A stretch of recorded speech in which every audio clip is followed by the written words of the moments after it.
इस मूवी की शुरुआत में हम रेड को देखते हैं। ये उन्हीं चोरों में से एक था जो 2 साल पहले चोरी करते हुए पुलिस के हाथों पकड़ा गया था। रेड को वैसे तो कई सालों की सजा हुई थी, लेकिन उसके अच्छे बर्ताव के चलते कोर्ट ने उसकी सजा कम करके 2 साल कर दी थी। आज वो दिन था जब रेड बाइज्जत रिहा होने वाला था। रेड जब जेल के बाहर आता है तो देखता है कि उसकी वाइफ उसका इंतजार कर रही थी।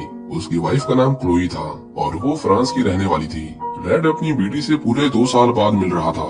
उसकी बेटी का नाम बी था और उसे पता नहीं था कि उसके फादर पहले एक चोर हुआ करते थे। हम देखते हैं कि बी को इंग्लिश भाषा बोलनी नहीं आती क्योंकि उसकी माँ फ्रांस से थी, इसीलिए उसने सिर्फ उसे फ्रेंच बोलना ही सिखाया था। रेड अपनी बेटी की कही किसी भी बात को समझ नहीं पाता, पर वो खुश था कि अब वो उनके साथ है।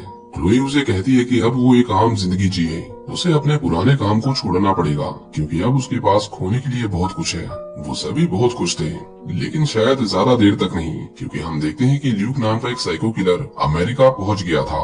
ये रेड के पार्टनर का भाई था जो उसे मारने आ रहा था। ल्यूक जैसे ही यूएस के एयरपोर्ट पर उतरता है, वो सबसे पहले कार को चोरी करने जाता है ताकि उसे कहीं जाने में आसानी हो। लेकिन जब वो कार का गेट तोड़ रहा था, तभी वहाँ पर एक आदमी आता है जो उस कार का मालिक था। पर ल्यूक उसे देखकर घबराता नहीं, बल्कि उसी को वहाँ से भगाने लगता है और कहता है कि अब से ये कार मेरी है। लेकिन जब उसका मालिक पुलिस को फोन लगाता है तो ल्यूक एक धारदार ब्लेड से उसके गले को काट देता है। ल्यूक उसकी लाश को उसी की कार से कुचलता हुआ वहाँ से भाग जाता है। इसके बाद वो एक बार में जाता है। उस बार के मालिक का नाम जीन था।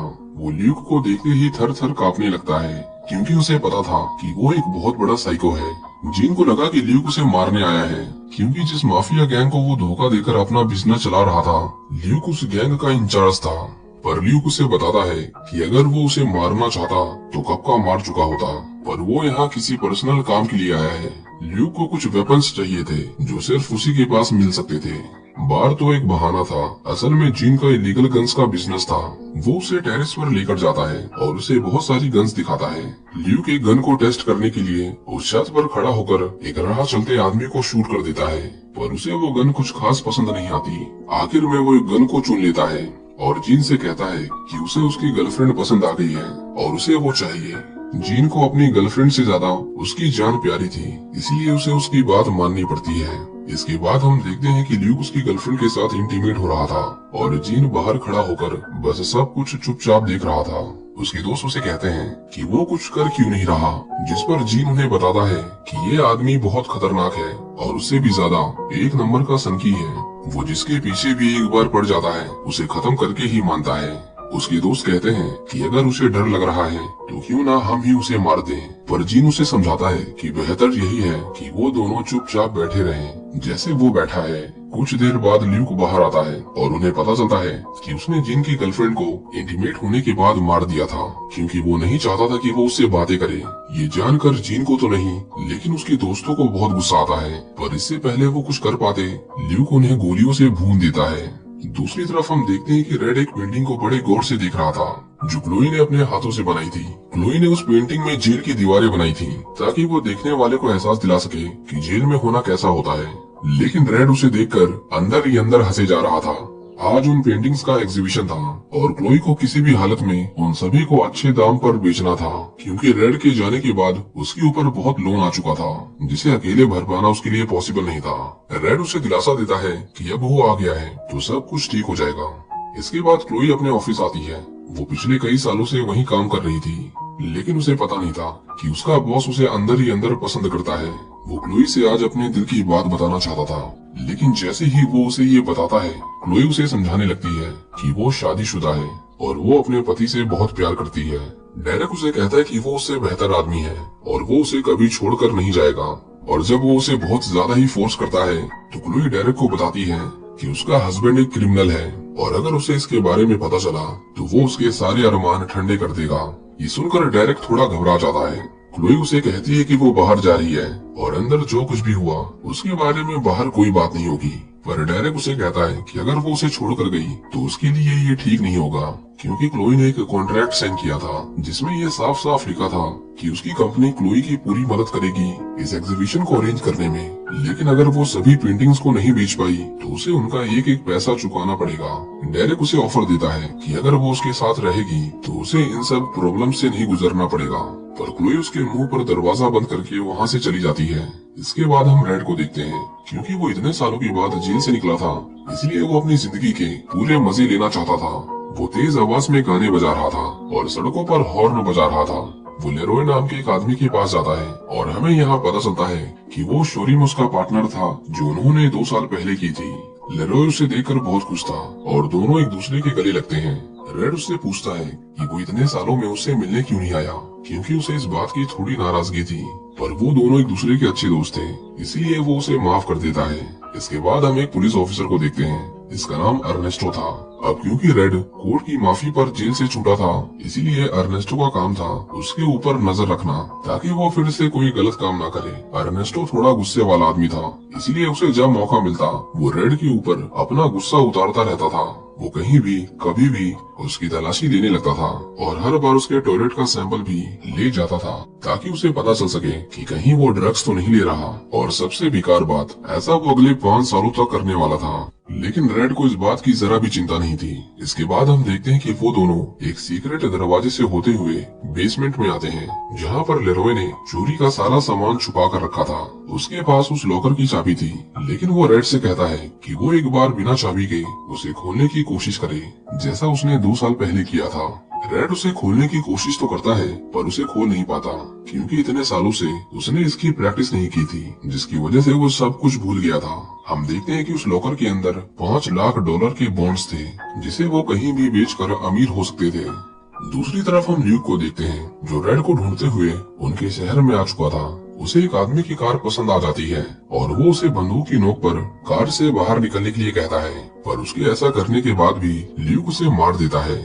वो कार एक लो राइडर थी और ल्यूक को नहीं पता था कि उसे कैसे चलाते हैं। कहीं वो उसका लेफ्ट व्हील ऊपर कर देता तो कहीं उसका राइट व्हील, पर उसे फिर भी वो कार पसंद थी, इसलिए वो उसे टेढ़ी मेढ़ी हालत में चलाने लगता है। पर आगे जाकर कुछ पुलिस वाले उसे रोक लेते हैं, क्योंकि इस तरह कार चलाना इलीगल था। वो उसे कार को नीचे करने को कहते हैं, पर ल्यूक उस पुलिस वाले को ही अपनी कार के नीचे कुचल देता है। वो अपनी कार के बाहर आता है और उस दूसरे पुलिस ऑफिसर पर गोलियों की बारिश कर देता है। लेकिन जब वो देखता है कि वो अभी तक मरा नहीं, तो ल्यूक उसे उसकी कार के साथ ही उड़ा देता है और एक दूसरे आदमी की कार लेकर वहाँ से चुपचाप निकल जाता है। हम देखते हैं कि रेड क्लोई की पेंटिंग की एग्जीबिशन को देखने आया था, पर उस जगह पर कुछ भी क्लोई के हिसाब से नहीं चल रहा था।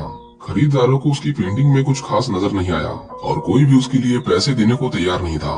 यहाँ तक कि कुछ चाइनीज बिजनेसमैन उसकी पेंटिंग्स को कॉपी की हुई पेंटिंग्स कहते हैं, क्योंकि ऐसी पेंटिंग 1994 में भी बनाई गई थी, पर उनसे उन्हें कुछ प्रॉफिट नहीं हुआ। जब रेड लोगों के मुंह से उसकी वाइफ के लिए ताने सुनता है तो उसे बहुत गुस्सा आता है और वो उनमें से एक को मारने जाता है, पर लेरोय उसे शांत रहने को कहता है, क्योंकि उनके पास पैसों की कमी नहीं थी।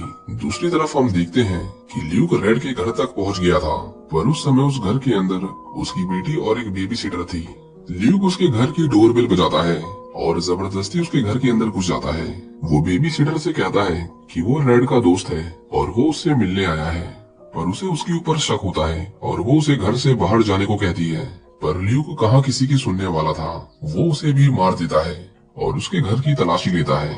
जब तक उसे एहसास होता कि उस घर में उसकी बेटी भी है, तब तक भी वहाँ से भाग जाती है। ल्यूक को बहुत गुस्सा आता है, क्योंकि अब तक कोई भी उसके हाथों से नहीं बचा था और आज वो एक लड़की को नहीं मार पाया। उसे वहाँ पर उस एग्जीबिशन का इनविटेशन कार्ड मिलता है और वो उन्हें मारने के लिए निकल जाता है। हम देखते हैं कि क्लोई का यह आर्ट एग्जीबिशन एक बहुत बड़ा फेलियर था। डेरेक क्लोई के पास आता है और उसे एक बार फिर से अपना ऑफर देता है, पर इसी बीच हम देखते हैं कि वो बेबी सिटर अभी तक जिंदा थी और वो क्लोई को चेतावनी देने के लिए फोन करती है, पर डेरेक उसका फोन फेंक देता है। बी उस एग्जीबिशन में पहुंच गई थी, लेकिन इससे पहले वो ल्यूक के बारे में बता पाती, ल्यूक वहाँ पर सबके ऊपर अंधाधुंध गोलियां चलाने लगता है। हम देखते हैं कि जिन लोगों ने क्लोई की पेंटिंग की बुराई की थी, उन सभी के खून के छींटे क्लोई की पेंटिंग पर गिर रहे थे। रेड को बचाने के चक्कर में लेरोय को भी गोली लग जाती है, लेकिन वो मरने से पहले उसे उस लॉकर की चाबी दे देता है, पर ल्यूक उसकी कार से लटक कर उसके पीछे पड़ा हुआ था। रेड उसे शूट करता है और ल्यूक उसकी कार से नीचे गिर जाता है। क्लोई उससे पूछती है कि ये आदमी कौन है, जिस पर रेड उसे बताता है कि वो उसके पार्टनर का भाई है और शायद उसे वो बॉन्ड्स चाहिए जो उन्होंने चुराए थे। यहाँ पर क्लोई को पता चलता है कि उसके पास बहुत सारे पैसे हैं। वो उसके ऊपर बहुत गुस्सा करती है क्योंकि अगर वो पहले उसे बता देता तो उसे इतनी मेहनत नहीं करनी पड़ती। वो दोनों लेरोय की शॉप पर आते हैं और रेड उन बॉन्ड्स को लेने जाता है, लेकिन हम देखते हैं कि ल्यूक अभी तक मरा नहीं था। वो उन दोनों को पकड़ लेता है। जब रेड उन बॉन्ड्स को लॉकर से निकाल कर वहाँ से जा रहा था, तभी क्लोई उसके सामने सीढ़ियों से धड़ाम से गिरती हुई नीचे आती है। ल्यूक ने उनके ऊपर गन तान रखी थी। वो उसके परिवार को मारकर अपने भाई की मौत का बदला लेना चाहता था, पर रेड उसे समझाता है कि उसने उसके भाई को नहीं मारा, उसे तो पुलिस वालों ने मारा था। पर ल्यूक ये सब सुनने के लिए पिछले 2 सालों से उसके बाहर निकलने का इंतजार नहीं कर रहा था।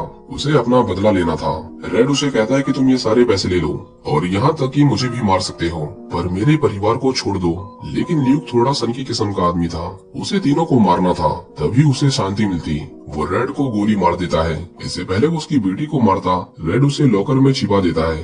वो क्लोई को भागने के लिए कहता है। हम देखते हैं कि ल्यूक उसकी बेटी को उस लॉकर के अंदर बंद कर देता है ताकि दम घुटने से उसकी मौत हो जाए। रेड उसके सामने अपना दम तोड़ता है और उसके बाद वो क्लोई का पीछा करने लगता है। उस शॉप के अंदर एक खुफिया रास्ता था, पर क्लोई को बाहर निकलने का दरवाजा ही नहीं मिलता। ल्यूक उसकी खुशबू को सूंघता हुआ उसे ढूंढ रहा था, पर क्लोई उसे एक फावड़े से मार मार कर घायल कर देती है। हम देखते हैं कि रेड अभी तक जिंदा था क्योंकि गोली उस चाबी में जाकर फंस गई थी जो लेरोय ने उसे दी थी। वो तो बस उस गोली के झटके से थोड़ी देर के लिए बेहोश हो गया था। रेड उस लॉकर को खोलने की कोशिश करता है, पर वो चाबी बुलेट की वजह से मुड़ गई थी और उससे वो लॉकर नहीं खुलता। उसे क्लोई की चीख सुनाई देती है क्योंकि ल्यूक ने उसे पकड़ लिया था, लेकिन जैसे ही वो उसे मारने वाला था, रेड उसे रोक लेता है। उन दोनों के बीच में बहुत हाथापाई होती है और तभी हम पुलिस ऑफिसर अर्नेस्टो को देखते हैं जो ल्यूक का पीछा करते हुए उसे ढूंढ लेता है और उस पर एक के बाद एक बहुत सारी गोलियां चलाता है। ल्यूक ने बुलेट प्रूफ जैकेट पहनी थी, इसीलिए उसे कुछ नहीं होता। उसकी लाइफ का आखिरी मिशन था रेड को मारना, इसीलिए वो अपने कोट से 2 ग्रेनेड निकालता है और उससे एक धमाका करता है, पर वो धमाका उतना बड़ा नहीं था जितना कि उसने सोचा था, क्योंकि जीन ने उसे लोकल वेपन्स दिए थे। ल्यूक के साथ वो सारे बॉन्ड्स भी जलकर खाक हो जाते हैं। अर्नेस्टो रेड को सरेंडर करने के लिए कहता है, पर रेड उससे सेफ को खोलने के लिए थोड़ा समय मांगता है। वो कहता है कि उसकी बेटी अंदर फंसी हुई है और अगर उसे बाहर नहीं निकाला तो वो मर जाएगी। अर्नेस्टो को उसकी बात पर भरोसा नहीं था, पर फिर भी वो उसे एक मौका दे देता है। रेड उस लॉकर को खोलने की कोशिश करता है। वो लॉकर वो बस एक बार खोल पाया था और अब उसे लॉकर खोलने की प्रैक्टिस भी नहीं थी, लेकिन फिर भी रेड अपनी पूरी कोशिश करता है और किसी तरह उस लॉकर को खोल देता है। अर्नेस्टो देखता है कि वो झूठ नहीं बोल रहा था। रेड खुद को सरेंडर करता है, पर वो उसे अरेस्ट नहीं करता क्योंकि उसने भी कभी इसी तरह अपने परिवार को खोया था और वो रेड की मजबूरी को समझता था। वो कहता है कि उसे ल्यूक को मारने के लिए मेडल मिलेगा और इससे पहले उसका मूड बदल जाए, वो अपने परिवार को लेकर वहाँ से निकल जाए। उसके जाने के बाद अर्नेस्टो अपने परिवार को याद करके बहुत रोता है। कुछ दिनों के बाद हम देखते हैं कि रेड का परिवार एक साथ था, हालांकि उन्हें फिर भी पैसों की जरूरत थी क्योंकि उन बॉन्ड्स के जलने के बाद उनके पास फूटी कौड़ी भी नहीं थी। हम देखते हैं कि उनसे मिलने के लिए डेरेक आता है और वो क्लोई को बताता है कि उसने जो पेंटिंग बनाई थी वो रातों रात बिक गई, वो भी करोड़ों में। ऐसा इसलिए हुआ क्योंकि उनके ऊपर इंसानों के खून के छींटे थे जो खरीदारों को बहुत पसंद आया। डेरेक क्लोई को बहुत सारे पैसे देता है जिसके बाद वो आम लोगों की तरह अपनी जिंदगी जी सकते थे। इसी के साथ ये कहानी यहीं खत्म हो जाती है।